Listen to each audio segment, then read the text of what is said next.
चिश्तिया से बाबर खान की रिपोर्ट के मुताबिक चिश्तिया सरकारी दफातर के अंदर चोरी की अनोखी वारदात। मजदूर की मोटरसाइकिल गायब। बल्दिया चिश्तिया में काम के लिए आने वाले मजदूर का चोर मोटरसाइकिल ले उड़े।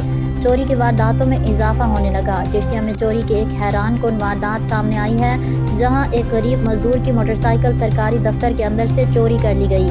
मुतासरा शहरी काम के सिलसिले में चिश्तिया म्यूनसिपल कमेटी के दफ्तर आया और अपनी मोटरसाइकिल बाहर खड़ी करके दफ्तर में दाखिल हुआ। ताहम सिर्फ 5 मिनट के अंदर ही चोर मोटरसाइकिल लेकर फरार हो गया। मुतासरा मजदूर ने वजीर आला पंजाब से वाक़े का नोटिस देने की अपील की है और इंसाफ की दुहाई दी है।